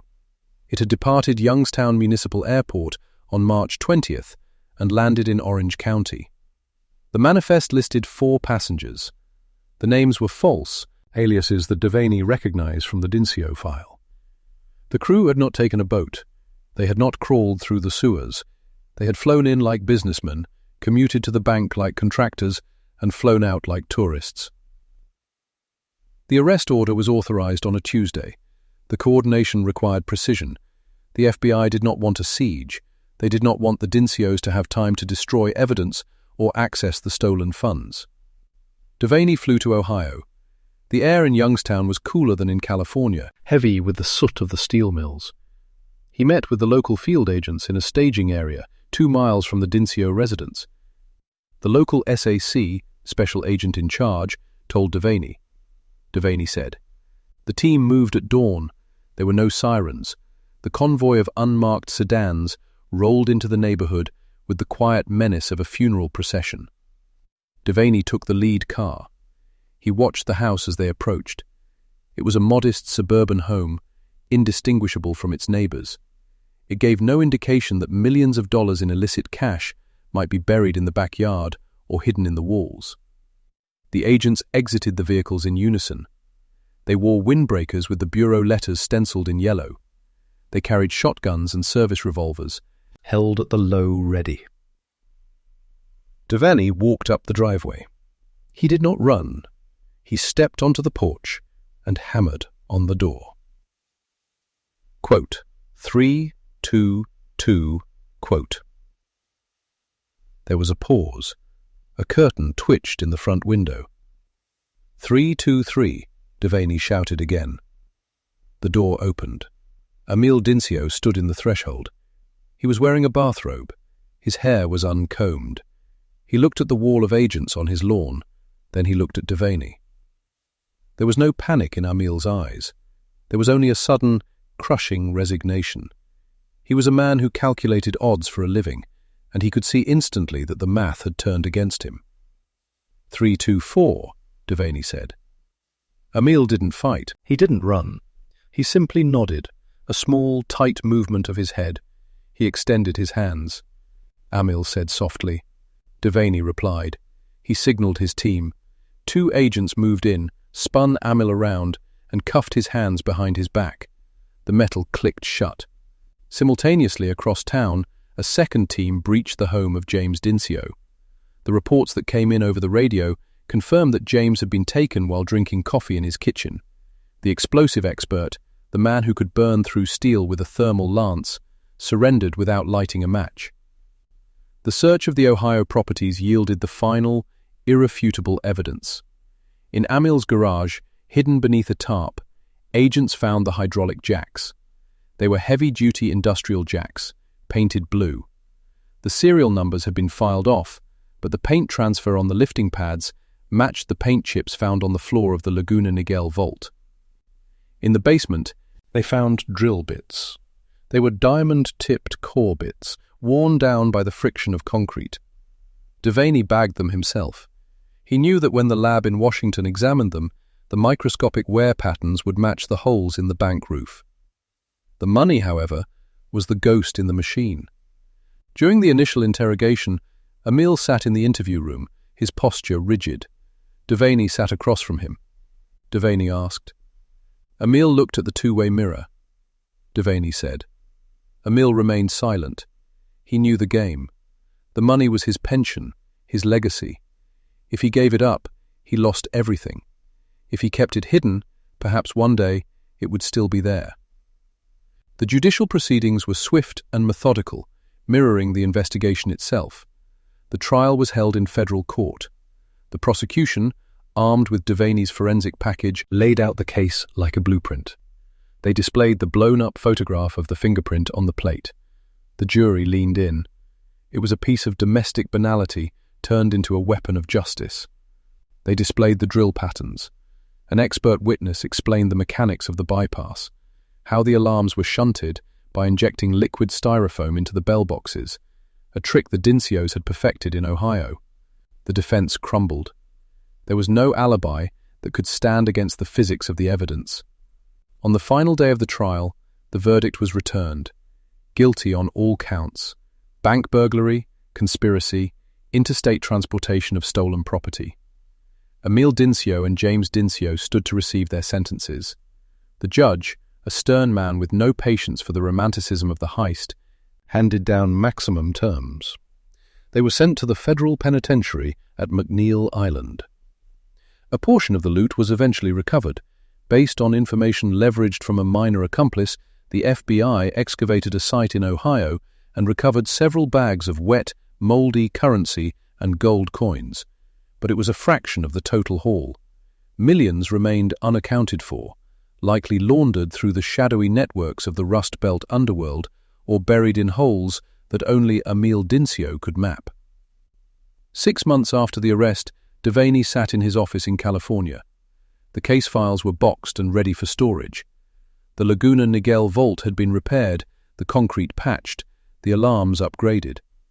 He picked up the final summary report. It was a heavy document, hundreds of pages, detailing the largest bank burglary in United States history. He turned to the last page. He signed his name at the bottom, Special Agent Earl Devaney. He thought about the vault. He thought about the darkness inside it, the silence, and the sheer audacity of the men who had breached it. They had defeated the steel. They had defeated the electronics. They had defeated the concrete. But they had been defeated by a dirty dish. Devaney closed the folder. He placed it in the quote 333 tray. The Dincio crew from Ohio had come to the edge of the continent, thinking the ocean would wash away their tracks. They were wrong. The system worked. The logic held. Devaney stood up and put on his jacket. The sun was setting over the Pacific, casting long shadows across the office. The West Coast breach was solved. The Ohio crew was in a cage. He turned off the light. The room went dark, save for the blinking red light of the telephone, waiting for the next call. The hallway outside was a tunnel of buffed linoleum and fluorescent hum, stretching away into the bureaucratic distance. Devaney's footsteps echoed with the sharp, rhythmic cadence of a man who had marched through the fires of a major investigation and emerged, if not unscathed, then at least unburnt. He walked past the darkened transoms of other agents, men investigating kidnappings, interstate gambling rings, and the growing spectre of narcotics that was beginning to choke the Southern California streets. Those were messy crimes, blood and desperation. The Laguna Niguel job had been different, clean, precise, almost surgical until the very end. He rode the elevator down to the garage in silence. When the doors slid open, The smell of gasoline and damp concrete greeted him, a scent that had become the perfume of his career. He unlocked his sedan, tossing his jacket onto the passenger seat. The leather was cracked and worn, much like his patience for the criminal element. As he turned the key, the engine sputtered to life, a mechanical cough that settled into a low idle. Driving out onto the surface streets, Devaney found himself navigating the twilight of a California that felt fundamentally altered. The trial had been a circus, a media spectacle that exposed the terrifying vulnerability of the banking system. People looked at the concrete fortresses of savings and loans differently now. They saw them not as impenetrable vaults, but as puzzles waiting to be solved by men with enough patience and enough diamond-tipped drills. He merged onto the freeway, the red taillights of the commuters ahead blurring into a river of garnets. The radio was low, playing a jazz standard that felt too melancholy for a victory lap. Devaney's mind drifted back to the evidence room. He thought about the tools the Dincios had used. The specialized bits, the liquid styrofoam, the radios. It wasn't just burglary, it was engineering. It was a dark reflection of the American spirit of innovation, twisted toward theft. The victory felt hollow in one specific, nagging regard: the money. The recovered loot, the muddy, rotting bags dug up in Ohio, was a token, a gesture. It was enough to secure the conviction, enough to prove the interstate transit of stolen goods, but Devaney knew the arithmetic didn't balance. The vault had held millions: bonds, jewelry, loose diamonds, bearer bonds and cash, mountains of cash. The Dincios were not the type to burn money. It was out there somewhere. It was likely sitting in safety deposit boxes under assumed names in Cleveland or Pittsburgh. It was buried in PVC pipes in the woods of the Mahoning Valley. It was circulating through the hands of fences in New York and Chicago, buying silence, buying influence, buying time. The Dincios were in a cage, but their legacy was still free, funding God knew what other enterprises in the murky ecosystem of organized crime. Devaney took the exit toward his home, the suburban quiet closing in around him. He parked in his driveway and sat for a moment, gripping the steering wheel. The silence of the car was different from the silence of the vault. The vault's silence was heavy, pressurized. This was just the quiet of a Tuesday night. He looked at his house, the warm yellow light in the window. He was a federal agent who had just closed the biggest bank burglary case in history. Yet he felt a strange kinship with the men he had put away. They were professionals. They took their work home with them. They lay awake at night thinking about angles and leverage. He got out of the car, the cool Pacific breeze rustling the palm fronds above. He would sleep tonight, he told himself. But he knew that somewhere in the back of his mind, he would still be digging. 2,000 miles north, and a world away, the sky was not the warm purple of a California sunset, but the bruised, weeping grey of the Puget Sound. Rain lashed against the steel hull of the ferry as it cut through the chop, moving toward the imposing silhouette of McNeil Island. Emil Dincio sat in the transport van, shackled hand and foot. The metal cuffs bit into his wrists, cold and unyielding. He didn't shiver. He stared at the riveted wall of the van, his eyes dark and unreadable. Next to him, James sat with his head bowed, the posture of a man attempting to disappear inside his own coat. The ferry docked with a heavy, industrial clatter. The sound of chains rattling filled the air as the marshals moved them. Emil stepped out into the stinging rain. The air smelled of salt, pine, and diesel. McNeil Island Federal Penitentiary rose from the mist like a fortress of the damned. It was an Alcatraz of the north, isolated by freezing water and treacherous currents. "Keep moving," a marshal barked, shoving Emil forward. Emil didn't stumble. He walked with the measured gait of a man inspecting a new job site. He looked at the walls, the towers, the fencing. He wasn't looking for escape routes, not yet. He was assessing the quality of the construction, the lines of sight, the shifts of the guards. It was a reflex he couldn't turn off. They were processed in a room that smelled of bleach and unwashed bodies. They were stripped, searched, and showered with water that was shockingly cold. They traded their tailored suits for prison denim, the uniform of the defeated. Quote, 335, the intake officer read from a clipboard, not looking up. As they were marched through the general population, a hush fell over the yard. In prison, news travelled faster than light. The inmates knew who they were. These weren't muggers or liquor store stick-up men. These were the Ohio crew. The men who took down the United California Bank. There was a reverence in the eyes of the other convicts, a mix of jealousy and awe. To rob a bank was a crime. To gut a fortress was a statement. Emil kept his chin up, meeting the gazes of the men lining the catwalks. He knew the hierarchy. He knew that in here, his reputation was currency, perhaps more valuable than the millions he had stashed on the outside. He was royalty in exile. The cell was small, a 6x8 concrete box that smelled of damp stone. The bars were thick steel, painted a depressing institutional green. The door clanged shut with a finality that echoed in Emil's chest. He sat on the thin mattress. The sounds of the prison surrounded him. The shouting, the flushing of toilets, the clanging of gates. It was a cacophony of misery. But Emil blocked it out. He closed his eyes and went back to the vault.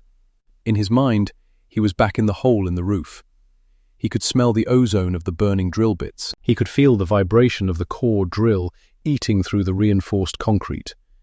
He remembered the moment the breakthrough happened, the flashlight beam cutting through the dusty darkness of the vault interior, revealing the rows of safety deposit boxes like a field of corn waiting to be harvested. It had been perfect. The alarm bypass was a masterpiece of ingenuity.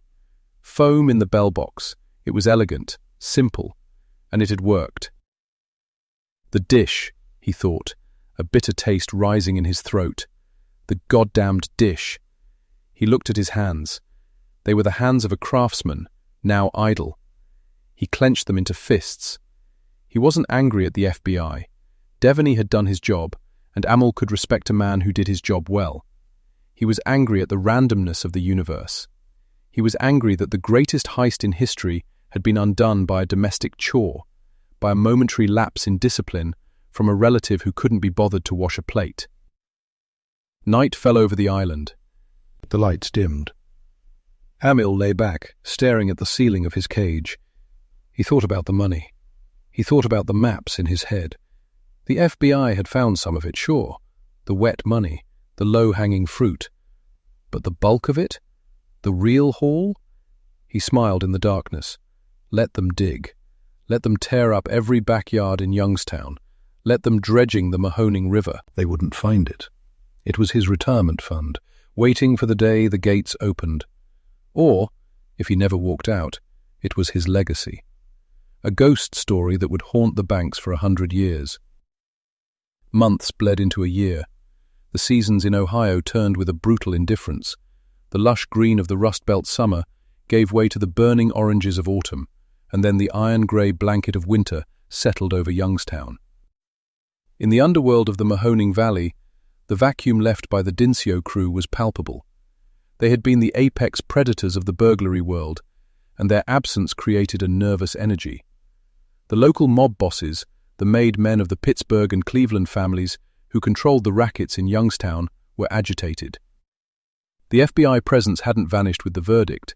If anything, it had become more insidious. The Bureau wanted the rest of the money. They knew that $30 million, adjusted for the streets, didn't just vanish. It had gravity. It warped the economy of the criminal underground. Agents in unmarked sedans sat on corners in Struthers and Campbell, watching the homes of Dincio relatives. They watched the wives, the cousins, the associates. They tapped phone lines, listening for the crackle of a long-distance call, a slip of the tongue, a code word that would reveal the location of the stash. Inside a nondescript brick building in downtown Youngstown, Special Agent Thomas Hines sat amidst a sea of paper.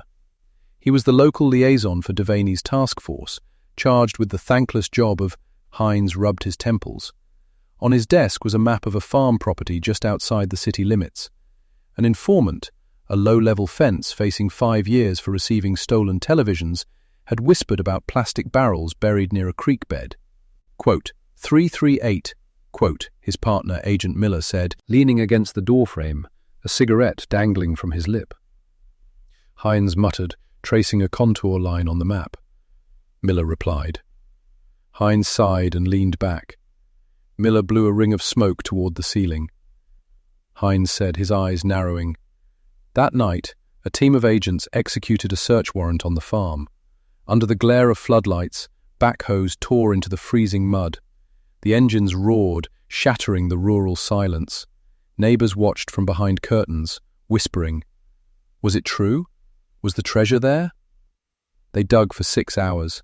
The ground yielded nothing but stones and clay. Hines stood at the edge of the pit, his breath pluming in the cold air. He kicked a clod of dirt into the hole. The phantom millions were mocking him. He realized then that Amil Dincio had achieved a second victory. He had turned the FBI into treasure hunters, chasing shadows, wasting budgets, looking foolish in the mud while he slept on a cot in Washington. Back in California, the physical landscape of banking was changing. The Laguna Niguel heist had sent a shockwave through the security industry that was still reverberating. In the boardrooms of Diebold and Mosler, the giants of vault manufacturing, engineers were sweating over blueprints. The Dincio method, the roof entry, the bypass of the vibration sensors, the neutralizing of the bell boxes, was being analyzed in universities and police academies. Earl Devaney found himself in high demand. He was flown to Quantico to lecture new recruits. He stood at a podium in a sterile auditorium, a slide projector clicking behind him. Devaney said, pointing to a grainy image of the hole in the vault roof. The recruits scribbled furiously. Devaney continued, his voice echoing. He clicked to the next slide, the unwashed dish. Devaney said, allowing a small, dry smile. After the lecture, Devaney walked the grounds of the academy. The Virginia air was humid, heavy with the scent of cut grass. He watched the recruits running the obstacle course, young men and women full of vigor and certainty. They believed in the system. They believed that justice was a machine that input crime and output punishment. Devaney sat on a bench. He felt older than his years. The Laguna Niguel case had taken something from him, a layer of optimism perhaps. He knew that for every Dincio they caught, there was another crew watching, learning, adapting. The security companies would build better alarms, and the thieves would build better bypasses. It was an arms race that would never end. He reached into his pocket and pulled out a pack of cigarettes. He rarely smoked anymore, but today he felt the urge. He lit one, watching the smoke curl up into the trees. A young agent approached him, looking starstruck. Devaney looked up, squinting against the sun. Devaney looked at the kid, clean-cut, eager. The kid insisted. Devaney corrected. Devaney said, dropping the cigarette and crushing it under his heel. At McNeil Island, the years began to grind Amil down. The isolation was absolute. The dampness settled into his joints, a constant ache that reminded him of the concrete he used to drill. He received letters from home, heavily redacted by the prison censors. They spoke of family dinners, of children growing up, of marriages and funerals. But between the lines, Amil read the desperation. The legal bills were mounting. The appeals were expensive. The family was being squeezed. He had meetings with his brother James in the yard. They walked in circles, speaking in low murmurs, their lips barely moving. James whispered, looking around at the guards in the tower. Amil growled. James said. Amil spat. James stopped walking. He looked at his brother, his eyes tired. Amil stopped and grabbed James by the collar of his denim jacket. The movement was so fast the tower guards raised their rifles. Amil ignored them. Amil hissed. James pulled away, straightening his jacket. Amil said, 5 years post-verdict. Earl Devaney was clearing out his desk in Los Angeles. He was accepting a transfer to headquarters in D.C., a promotion to a supervisory role. His field days were winding down. He opened the bottom drawer and found a file he hadn't touched in years. It wasn't the official case file. That was long archived.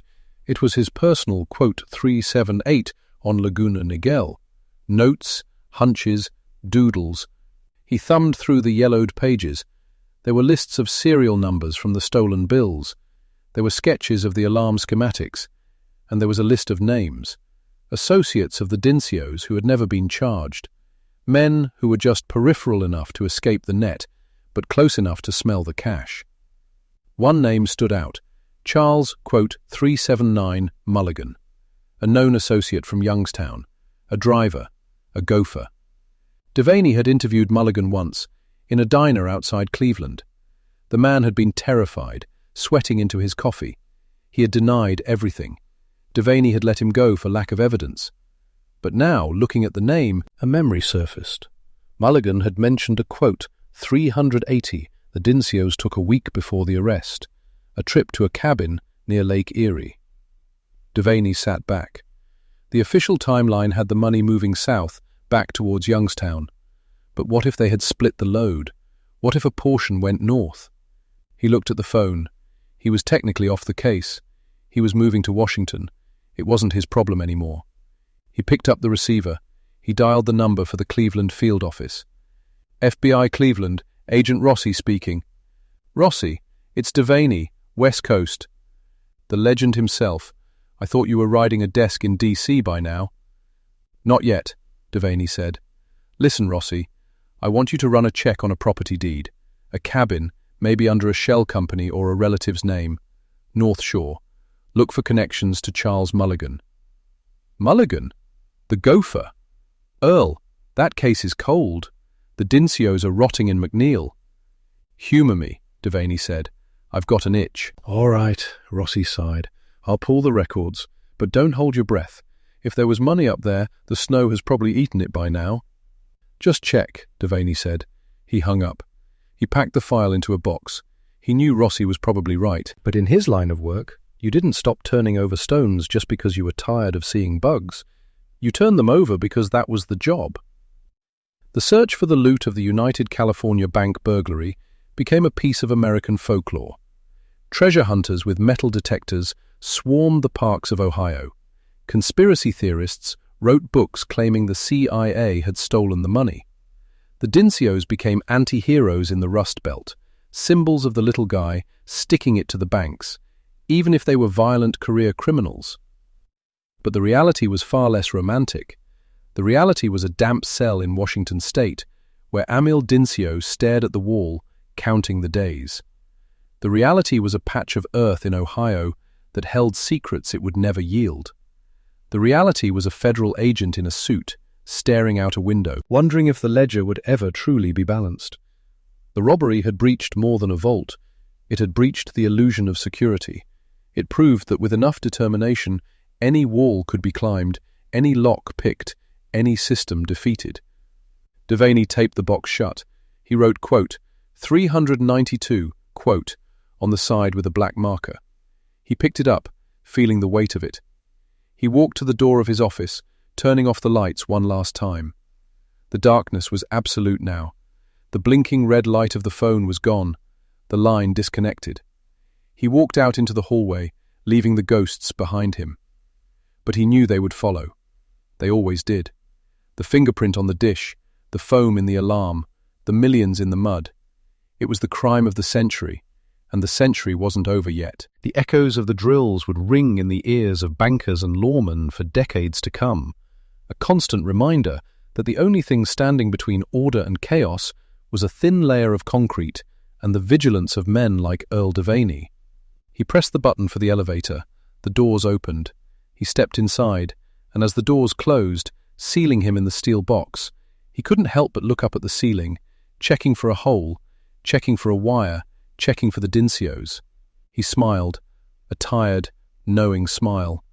The logic held, but the fear worked too. The elevator descended, carrying him down to the street, back to the world of the living, while the story of the heist ascended into history, unresolved, unfinished, and unforgettable.